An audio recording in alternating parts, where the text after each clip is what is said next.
नमस्कार, मी मानसी भिडे. मी व्यवसायाने शिक्षिका आहे आणि पुण्यामध्ये गेली बरेच वर्ष राहते आहे. टू व्हीलर चालवल्यामुळे आणि पुण्यातले प्रथितयश खड्ड्यांमुळे माझे हात आणि पाय कधी कधी बोलायला लागतात. अचानकपणे माझा उजवा हात इतका दुखायला लागला की मला हात वर घेणंसुद्धा अतिशय कठीण झालं होतं. मागच्या काही वर्षी मला टेनिस एल्बो झाल्यामुळे मला हाताला पट्टा लावायला लागला आणि गोळ्याही घ्यायला लागल्या. मला त्याची आठवण झाली आणि असं वाटलं, अरे बापरे, आता परत एकदा या सगळ्या गोष्टीतून आपल्याला जावं लागतंय की काय.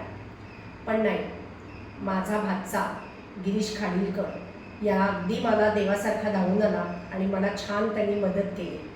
मला तो भेटला तेव्हा मला अक्षरशः माझ्या डोळ्यामध्ये पाणी आलं होतं सांगताना की मला हात इतका वेदनादायक आहे, माझा हात इतका मला त्रास देतोय की मला हा हात एवढा उचलणं सुद्धा कठीण झालं होतं.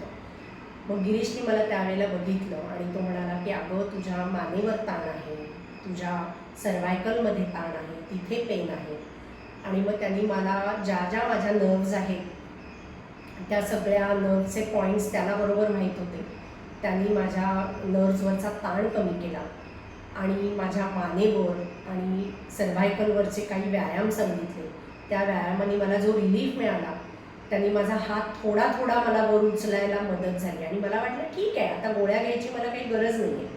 म्हणून मी त्याला म्हटलं पण की अरे, मी बरी झाले. तो म्हणाला, असं नसतं, 2 दिवसामध्ये कोणी बरं होत नाही, तुला हा व्यायाम रेग्युलरली करावा लागेल. पाठीचे आणि मणक्याचे तुझे जे मी सांगितले ते व्यायाम करावे लागतील. आणि सर्वात मोठी गोष्ट म्हणजे त्यांनी माझ्या मनावरचा ताण हलका केला. मला त्यांनी सांगितलं, अगं, तू मोठी जरी झाली असलीस ना तरी तू खूप विचार करतेस, मनामध्ये काही गोष्टी तू साठवून ठेवलेल्या आहेस. हे विचार जे आहेत ना ते आपण थोपवतो, आपल्या भावना आपण मोकळ्या करत नाही. तू रड, हास, तुला जे वाटतंय ना ते तू मोकळ्या मनाने, डोळ्यातनं तुझे अश्रू येऊ दे, तुला काय आठवायचं ते आठवू दे, म्हणजे तुझ्या मनावरचा ताण हलका होईल.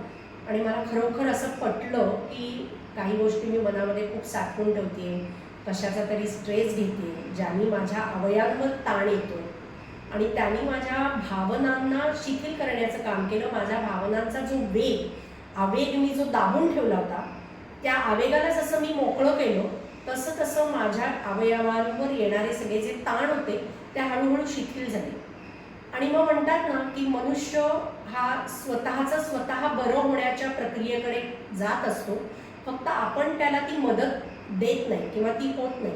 आणि गिरीशने ती मला अतिशय योग्य मदत केली की तू भावनांवरचं नियंत्रण आहे, केव्हा ठेवायचं आणि केव्हा नाही ठेवायचं, कधी भावना मोकळ्या करायला पाहिजे, तुझ्या नसांवर जे ताण आलेले आहेत ते तू कसे मोकळे केले पाहिजे, तू व्यायाम कसा केला पाहिजे, हे त्यांनी मला इतकं सुंदर सांगितलं.